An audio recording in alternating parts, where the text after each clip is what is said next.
She walked into the room laughing, then suddenly went silent. He felt his heart race.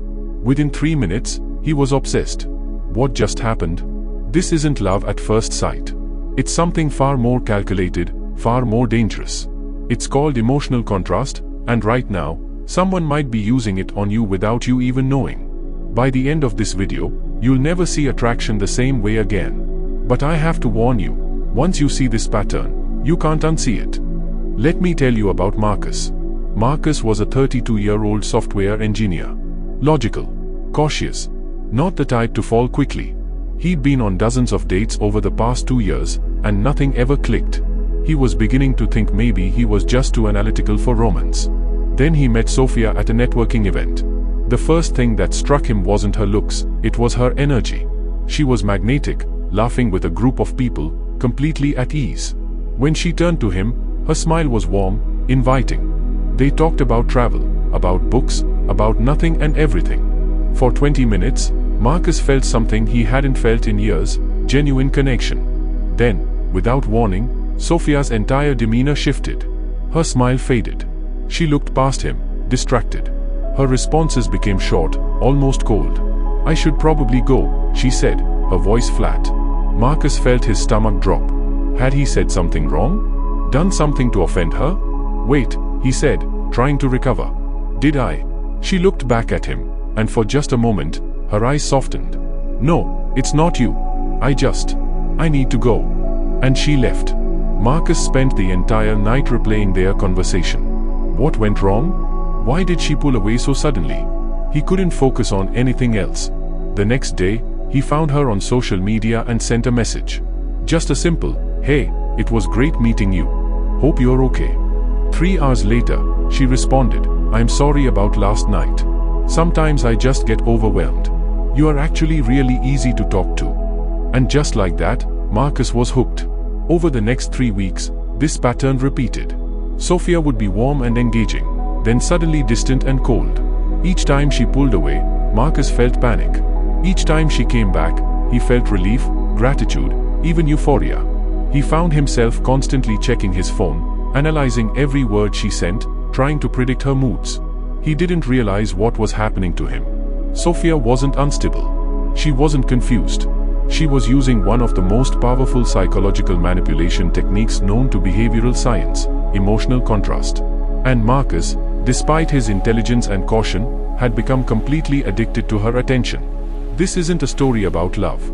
It's a story about leverage, about control, about how the human brain can be hacked through carefully orchestrated emotional highs and lows. And the most terrifying part? This happens every single day, in relationships, in sales, in leadership, in social dynamics. Once you understand how it works, you'll see it everywhere. So what exactly is emotional contrast, and why is it so devastatingly effective? Emotional contrast is a dark psychology technique that exploits a fundamental flaw in how our brains process experiences. Here's the core principle. Humans don't evaluate experiences in absolute terms, we evaluate them relative to what came immediately before. Think about it. A 70-degree day feels warm after a freezing winter, but cold after a scorching summer. The same temperature, completely different experience. Your brain doesn't register 70 degrees. It registers warmer than before or colder than before. The same mechanism applies to emotions. When someone gives you intense positive attention and then suddenly withdraws it, your brain doesn't think, "Well, I'm back to neutral." Instead, it experiences the withdrawal as an active loss, as pain. And when that attention returns, even to normal levels, your brain floods with relief and gratitude, emotions far more intense than the original positive feeling. This is where the manipulation comes in. Skilled manipulators don't just make you feel good. They make you feel amazing, then terrible, then amazing again. Each cycle creates a deeper emotional dependency. Your brain becomes conditioned to crave the high and fear the low. You become addicted to the source of both feelings, the person controlling the contrast. There's actual neuroscience behind this. When Sophia was warm with Marcus, his brain released dopamine, the reward chemical that drives motivation and pleasure. But when she suddenly went cold, his brain experienced what researchers call reward prediction error. He expected the dopamine hit and didn't get it. This creates a state of intense craving, similar to drug withdrawal. Then, when Sophia returned with warmth, the dopamine surge was even more powerful than before because it came with relief from the pain of withdrawal. His brain essentially said, "This person can take away my pain. I need this person." This is called intermittent reinforcement, and it's the same mechanism that makes gambling so addictive. The uncertainty of when the reward will come actually makes it more powerful than a consistent reward. Slot machines are designed on this exact principle. But here's what makes emotional contrast even more insidious. Most people using it don't even realize they're doing it. Some manipulators consciously deploy this technique. They've read the psychology, they understand the game, and they use it deliberately to control others. These are your textbook narcissists, your pickup artists, your cult leaders. But many others have simply learned through trial and error that being unpredictable keeps people hooked. They discovered that pulling away creates chase, that creating insecurity generates attention, that volatility creates intensity. They are operating on instinct, replicating patterns they've seen work before. This is why emotional contrast is so prevalent. It doesn't require a PhD in psychology. It just requires a willingness, conscious or unconscious, to use other people's emotions as tools for control. And the victims? They rarely see it coming. Because the technique is camouflaged as passion, as intensity, as complicated but real connection. We are taught that love should be all-consuming, that relationships should have ups and downs, that having to work for it makes it more valuable. These beliefs make us perfect targets. Let's break down exactly how emotional contrast works in real-world scenarios. Because once you see the pattern, it becomes impossible to miss. Phase 1. The idealization. This is the setup. The manipulator comes in strong with intense positive attention. They are charming, interested, validating. They make you feel seen, understood, special. This isn't normal friendliness, it's dialed up to 11. In Marcus' case, Sophia was completely focused on him during their first conversation. She laughed at his jokes, asked thoughtful questions, made eye contact, created an atmosphere of instant intimacy. She established what the high feels like. This phase is crucial because it sets the baseline. Your brain needs to experience genuine positive emotion before the contrast can work. The higher the initial high, the more effective the subsequent low. Phase 2. The withdrawal. Here's where the technique shows its teeth. Without warning or obvious reason, the manipulator becomes cold, distant, or unavailable. The warmth vanishes. The attention stops. Critically, this withdrawal is often confusing. There's no clear explanation, no obvious offense committed. This ambiguity is intentional. It keeps you guessing, analyzing, trying to figure out what went wrong. Your brain goes into problem-solving mode, which keeps you mentally and emotionally engaged. When Sophia suddenly went cold, Marcus immediately started searching for reasons. Was it something he said? Was she interested in someone else? Was she upset about something unrelated? This uncertainty hijacked his attention. Phase 3. The return. After a period of withdrawal, could be hours, could be days, the manipulator returns with warmth. Not necessarily to the same intensity as the idealization phase, but enough to provide relief. This return often comes with a vague explanation or excuse. I was just overwhelmed. I needed space. I was dealing with stuff. The explanation doesn't really explain anything, but it provides just enough plausibility to make you feel like you understand.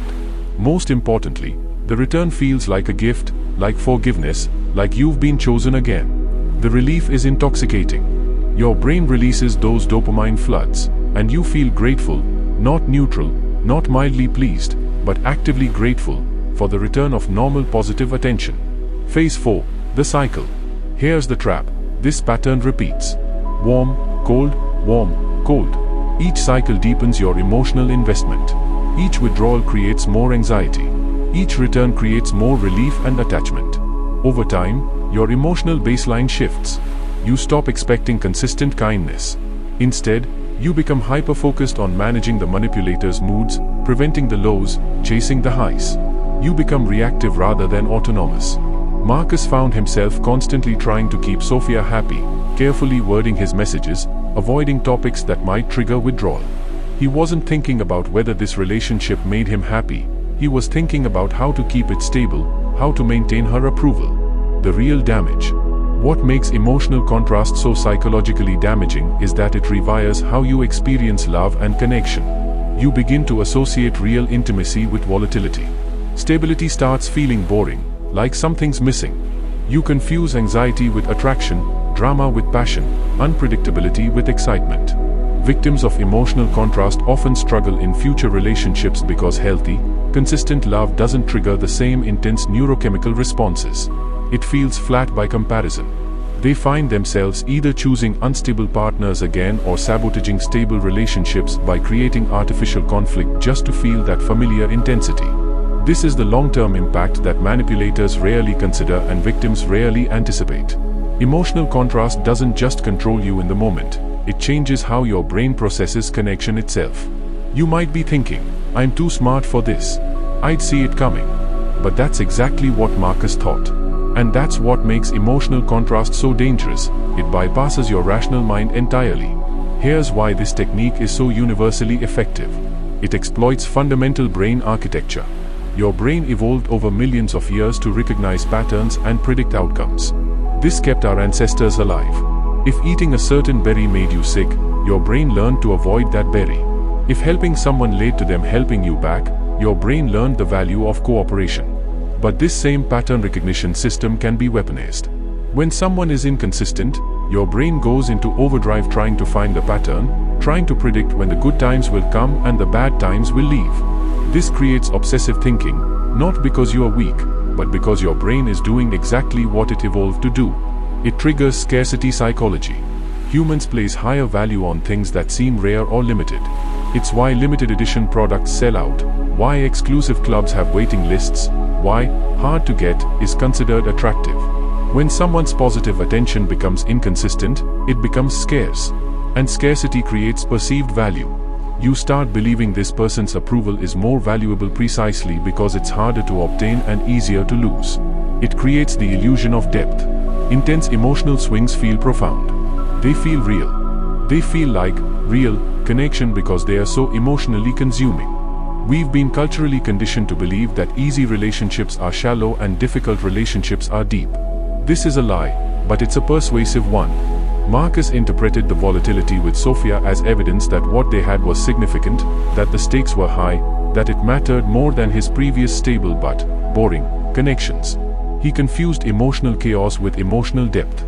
It activates your rescue instinct.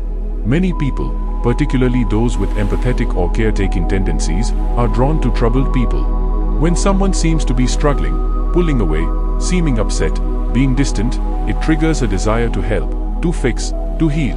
Manipulators often frame their withdrawal as personal struggle. I'm dealing with stuff. I have trust issues. I'm scared of getting hurt. This reframes their manipulative behavior as vulnerability, which makes you want to prove you're trustworthy, patient, understanding. You are not trying to win a game. You think you are helping someone heal. This transforms manipulation into what feels like compassion. The perfect storm. When you combine pattern seeking, scarcity psychology, the illusion of depth, and the rescue instinct, you create a perfect psychological storm. Rational thinking doesn't stand a chance. Your emotions are running the show, and they are being conducted by someone who, intentionally or not, knows exactly which buttons to push. This is why intelligence doesn't protect you. This is why awareness isn't enough. This is why emotional contrast works on everyone. So how do you protect yourself? How do you recognize emotional contrast before it rewires your brain? The first warning sign: intensity without consistency. Real connection builds gradually. It has ups and downs, but there's an underlying consistency of character. The person shows up, follows through, maintains basic respect and kindness even during disagreements. Emotional contrast creates intensity without that foundation. If someone is incredibly warm one day and inexplicably cold the next, pay attention. If their enthusiasm for you seems to fluctuate wildly without clear cause, that's a red flag. Ask yourself, am I experiencing consistent respect with variable moods, or variable respect with intense peaks? The first is normal. The second is manipulation. The second warning sign: your anxiety levels. Healthy relationships, even new ones, don't create constant anxiety. Yes, there's excitement, maybe some nervousness, but not the gnawing, obsessive worry that characterize emotional contrast.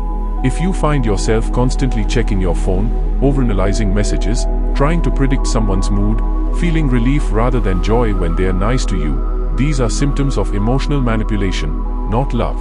Marcus realized too late that he spent more time feeling anxious about Sophia than happy with her. That's the clearest signal something is wrong. The third warning sign: you are changing yourself. When someone's approval is inconsistent, you start modifying your behavior to maximize the good times and minimize the bad. You become careful, calculated, less authentically yourself. Real connection allows you to be yourself. Manipulation requires you to become a managed version of yourself. If you notice you are constantly editing what you say, walking on eggshells, or feeling like you need to earn basic kindness, you are being controlled through emotional contrast. The defense: boundaries and standards. The most effective defense against emotional contrast is having clear standards for how you expect to be treated, and actually enforcing them. This means being willing to walk away from intensity if it comes with volatility. It means valuing consistency over excitement. It means recognizing that someone who genuinely cares about you won't regularly make you feel insecure, confused, or anxious. When someone pulls away without explanation, don't chase. Don't analyze. Simply notice: this person is not showing up consistently. That doesn't meet my standards. Then act accordingly. This is harder than it sounds because emotional contrast makes you feel like you need to fight for the relationship. But that's the trap. The moment you start fighting for basic respect and kindness, you've already lost. The reality check. Here's the ultimate test. Would you want a friend to be in a relationship like the one you are in? If someone described your situation to you, would you think it was healthy? We often give ourselves worse advice than we'd give others. Creating that mental distance, imagining your situation happening to someone you care about, can break through the emotional fog and let you see the manipulation clearly. Marcus finally got out when his sister asked him a simple question: does she make you happy, or does she make you anxious? He realized he couldn't remember the last time he felt genuinely happy rather than relieved. That was his wake-up call. Emotional contrast is everywhere once you know to look for it. It's in toxic relationships, in manipulative sales tactics, in cult recruitment, in workplace dynamics. It's one of the most powerful tools in the dark psychology arsenal because it doesn't feel like manipulation, it feels like connection. The people who use it aren't always villains. Sometimes they're just broken people replicating the only relationship patterns they know. Sometimes they are genuinely unaware of what they are doing. But intent doesn't change impact. Whether the manipulation is conscious or unconscious, the damage is the same. Marcus eventually ended things with Sophia. It was one of the hardest things he'd ever done because his brain was screaming at him that he was making a mistake, that he was giving up something valuable. But 6 months later, he met someone new, someone consistent, someone kind. And he was shocked to discover that stability didn't feel boring. It felt peaceful. It felt safe. It felt like actual love. That's what's on the other side of emotional contrast, the recognition that real connection doesn't require chaos. That intensity without consistency is just manipulation with good marketing. That you deserve someone who makes you feel secure, not someone who makes you feel like you are constantly auditioning for their approval. So here's my question for you. Where in your life might emotional contrast be operating right now? Think about your relationships, your workplace, your friendships. Where are you experiencing highs and lows that keep you hooked? Where are you chasing consistency that never quite comes? If this video opened your eyes, hit that subscribe button because I break down dark psychology tactics like this every week. Knowledge is your best defense. Drop a comment and let me know. Have you experienced emotional contrast? How did you recognize it? Your story might help someone else escape. Until next time, protect your mind. Stay aware. And remember, you deserve consistency, not chaos.